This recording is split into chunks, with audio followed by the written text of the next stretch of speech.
ബാക്കി എത്താ തൂത്ത് കയറണത് വാ ഇതിന് തറ കൊണ്ടിരുന്നത് ഇത് കുഞ്ഞെടുത്തോണ്ടിരിക്കല്ലേ മണി മണിക്കൂട്ടൻ വിശ്വസിക്കൂ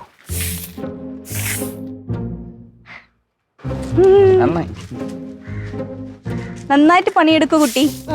മക്കളെ ഓ കേൾക്കൂ. എന്താ ശുചിത്വം മനുഷ്യ ജീവിതത്തിന് അത്യന്താപേക്ഷിതമായിട്ടുള്ള ഒരു കാര്യമാണ്. ശുചിത്വമുള്ള ശരീരത്തിലെ ശുചിത്വമുള്ള മനസ്സുണ്ടാകും. മൻ ചങ്കാത്തോ കടൗത്തിമേ ഗംഗ എന്നാണല്ലോ. മാമൻ പണ്ട് പഠിച്ചൊക്കെ ഇപ്പോഴും ഓർമ്മയുണ്ടല്ലേ.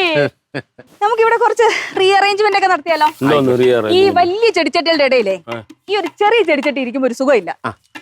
ഇതിനെ അങ്ങ് മാറ്റാം. അയ്യേ മണി ഇതാ അവിടെ തന്നെ വേ, അതിന്റെ ഇടയിൽ കൊണ്ട് വെക്കണ്ട, ഇവിടെ വേ. ഇതാവുമ്പോ തണലും ഉണ്ട്. ഇത് ഇവിടെ വേ.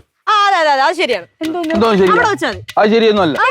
ചേട്ടത്തി പറഞ്ഞ കറക്റ്റ് കാര്യം. അല്ല മകളെ പുളുന്താനാണെങ്കിലും ഭർത്താവല്ലേ നിന്റെ, അങ്ങനെ പറയുന്ന കേൾക്കും. നീ ഇവിടെ വേ.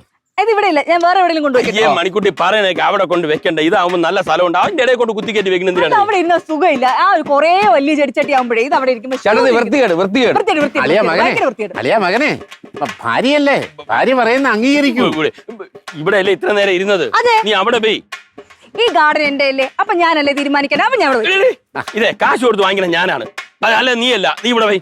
ഓഹോ കാശിന്റെ കണക്ക് പറഞ്ഞ മകനെ ഇവിടെ കൊണ്ടുപോയി. കാശിന്റെ കണക്ക് പറഞ്ഞിട്ടുണ്ടെങ്കിൽ ഞാൻ പിന്നെ അനുസരിക്കുകയല്ലേ. ഞാൻ എന്റെ ഇഷ്ടത്തിന് വെക്കാൻ ഇഷ്ടത്തിനൊന്നും ഇവിടെ പറ്റൂല.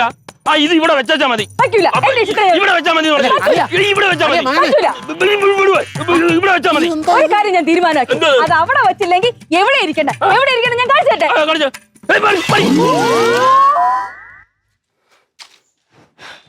ചെടിച്ചെടി പൊട്ടിച്ചെന്തിന്? എനിക്ക് ഇഷ്ടമുണ്ടായി. നിന്നെ കിട്ടാണ് പൊട്ടിക്കേണ്ടത്. പിന്നെ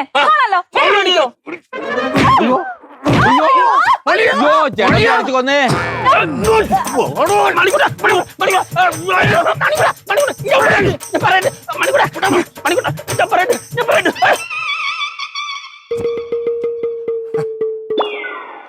എടാ അളിയാ, ആങ്ങളയുടെ മുമ്പിലിട്ട് പെങ്ങളെ തല്ലിയാലേ ഏത് അഹിംസാവാദി ഹിംസാവാദിയായിട്ട് മാറും, മനസ്സിലായോ?